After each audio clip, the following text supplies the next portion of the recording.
Hi guys and gals, Shane Stevenson, Director of Museum Collections, and I'm really excited today because for the past 5 or 6 months I've been working with George at a museum, a military museum in South Bend, Indiana. He reached out to me in probably February and said, hey, we have a TALOS missile and we are losing our storage facility to the city of South Bend, and would you like it? Of course, he wasn't going to give it to us for free, but I'll get to that story as we move on. So today, the missile, the booster, wings and fins, nose cones, not warheads, nose cones, have arrived here in Buffalo at the Bidco Marine Group, who we've worked with and I've talked about in videos. And so, let's check it out. So look at this fabulous crate right here, metal crate for the actual missile. All right, you can see its condition. George believes that it's right from 1957, 1958. So that's what houses the missile.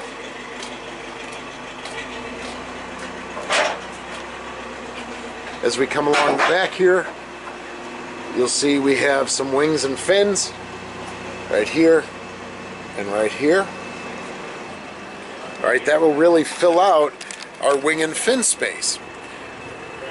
So the ready service lockers will we can fill in with, I think, 22 new wings and fins. And as we come along the side here, you'll see more. There's more wings and fins. Now these designators were for where they attached to the missile, right, or the booster. So that doesn't, that's fortuitous. It doesn't mean CLG-4. It just is the placement of them on the missile or the booster. Here's the cradle and the crate for the booster rocket. Right, there's some degradation there, but again, it's probably from 1958. There's some nice stamps, which I'll get pictures of. We have 2 nose cones, I believe 2 nose cones, which would be in here. I don't yet know what are in these crates here, but we're going to get in there and check it out. And then he even supplied a cradle for, we could mount it into a cradle and it turns into a spit, and we can rotate the missile and the booster as we're gently cleaning it and repainting it and things like that. So at Bidco Marine Group here in Buffalo, getting it delivered from South Bend, we're going to store the wings and fins and the missile and the booster here, probably in this bay. All right, and then over the winter, we are going to begin working on it. Many thanks go to the Cruiser Association, right, and Jim Christ and all of the board of directors there. They were the ones that helped fund this delivery and payment. Right, George couldn't give this stuff to us for free, so we paid George. We worked with Brandon Murray, who is our logistics and transportation connection and contact, and he got the truck here safely, and Bidco Marine, of course, for their storage and work through the winter time. Then probably what's going to happen in the spring, after we work on it through the winter, Bidco Marine is going to get their barge with a crane, and we are going to crane it onto the USS Little Rock, and hopefully right into the missile house. We don't yet know if there's going to be, some challenges to that, but we'll get to that as we move on. So I wanted to bring you up to speed with what's going on today, and of course we'll be bringing you more videos. We're going to be releasing a special newsletter,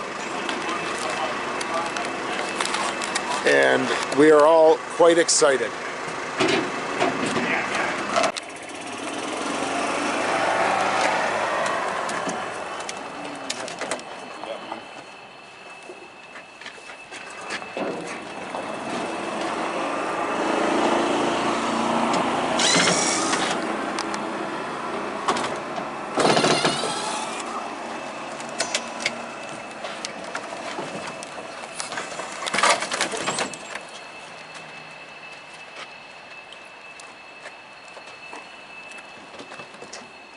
crate is really old, but it did its job and got the booster here to Buffalo.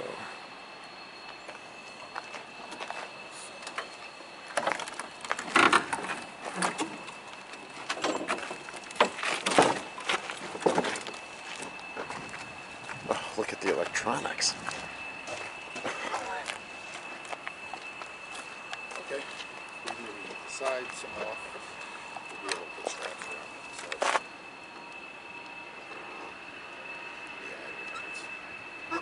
Reusable Talos booster. We can either, if we get this one side off. Do not destroy or discard. So you won't, because what we're going to have to do first is put together that frame. It all sets up. We have one side of the container of the missile open, and I'm here with Corey and Paul from Bidco. And why don't you guys, so everything was offloaded, right, from the truck. The truck's gone now. We opened up the crate for the booster.